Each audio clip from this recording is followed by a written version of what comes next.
Merci beaucoup.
Donc, je coordonne cette plateforme qu'on appelle Jeunes Femmes. Et c'est à ce titre-là que je vous souhaite à tous bienvenue dans la salle. Je vois des personnes avec qui on a été jusqu'à Bruxelles très tard pour marcher au nom du 8 mars, Journée internationale des droits des femmes. Et remercier nos autorités de Genève d'avoir accepté de jouer les Jeunes. Officialisée par les Nations Unies en 1977, la Journée internationale des femmes trouve son origine dans les luttes des ouvrières et suffragettes du début du XXe siècle pour de meilleures conditions de travail et les droits de vote. C'est une journée de manifestation à travers le monde, l'occasion de faire un bilan sur la situation des femmes. Traditionnellement, les groupes et associations de militantes préparent des manifestations pour fêter les victoires et les acquis, faire entendre leurs revendications afin d'améliorer la situation des femmes.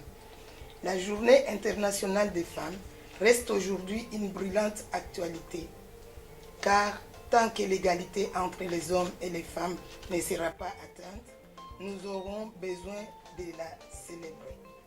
Tant qu'une seule femme sur la planète subira les effets du sexisme, la lutte des femmes sera légitime et le féminisme nécessaire.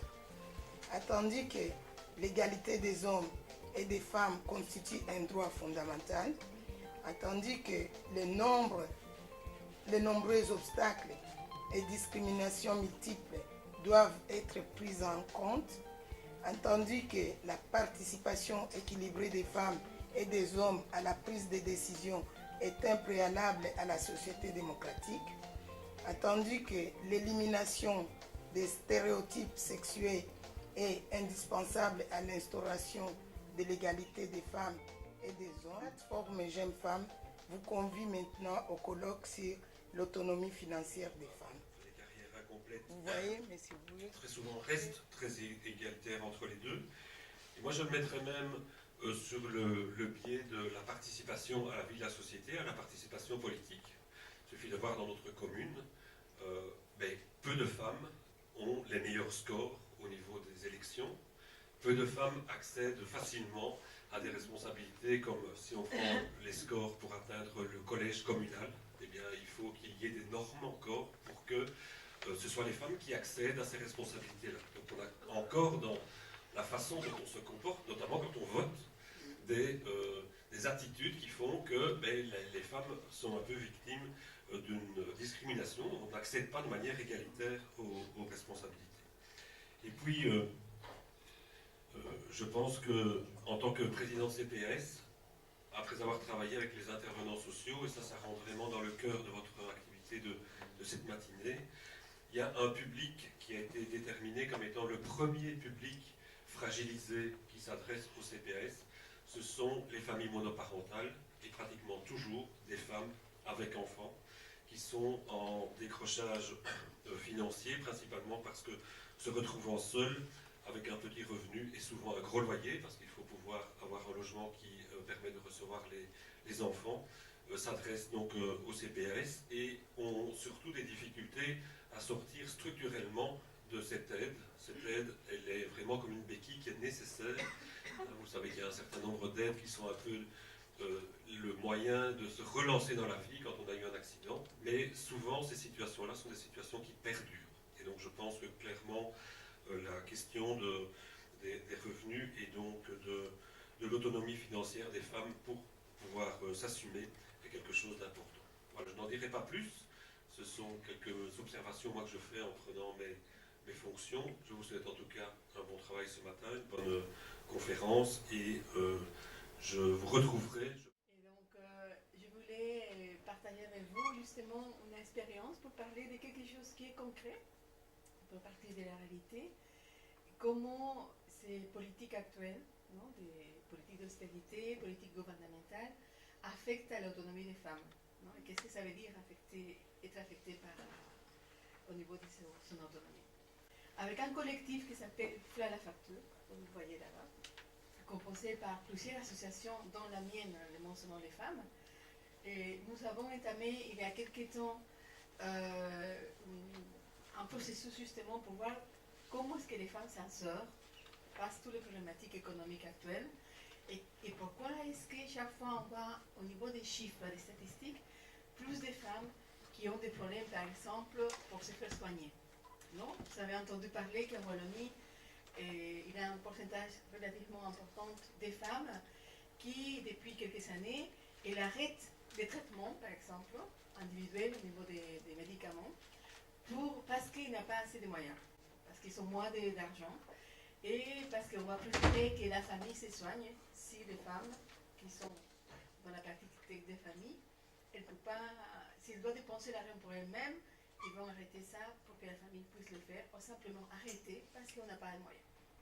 Donc on s'est demandé, non, justement, pourquoi ça arrive comme ça, quel est le lien entre ces différentes mesures économiques, par exemple la pension actuellement, non, augmenter l'âge de la pension, diminuer toute une série des avantages sociaux, au niveau de la santé, les tickets modérateurs, non, une série de spécialités, par exemple, qui sont plus chères maintenant dans le moment, ou sinon aussi des femmes qu'on doit arrêter l'emploi, c'est un travail salarié, pour s'occuper des personnes malades, ou simplement des enfants parce qu'il n'y a pas assez de crèches actuellement, ou depuis longtemps. Et donc, ces collectifs s'est penché sur ça, on a dit qu'est-ce qu'il y a, comment est-ce qu'on peut voir vraiment, à partir des femmes directement, pas seulement au niveau des statistiques, ces problématiques qui touchent évidemment l'autonomie, pas seulement financière, mais l'autonomie des femmes. Et alors cette expérience était née déjà il y a 5 ans, la première fois, quand on a fait ce qu'on appelle un agora féministe. Donc on s'est mis à côté de la gare centrale, là on était hier, et avec des groupes de vie féminine et autres, et on a organisé un espace pour parler librement. Son organisation, les femmes, et s'appelait Ta mère à l'agora. Donc cette initiative est partie là-bas. On s'est mis ensemble, on dit qu'est-ce qu'il passe, que chaque fois les femmes sont plus pauvres, qu'est-ce qu'il passe avec l'autonomie. Et donc le collectif qui était lancé en 2013, donc ça fait déjà 5 ans, et a quand même des revendications, comme par exemple à partir de ce qu'on a trouvé, de l'arrêt des plans d'austérité, c'est ça ce qu'on a au niveau actuel. On a fait des liens aussi avec la dette, ce que le gouvernement paye, parce qu'on parle beaucoup de la dette et les emprunts que fait le gouvernement, la dette qu'il doit payer, et que ça sort de la sécurité sociale, pour le faire plus simple. Non? Donc l'argent qui doit être remis à la sécurité sociale va aussi pour le paiement de la dette du gouvernement. Et alors on s'est posé aussi la question sur la fiscalité. Qu'est-ce qui se passe que dans notre pays, de tous les côtés du pays, non, ceux qui ont plus payent moins et ceux qui ont moins payent plus.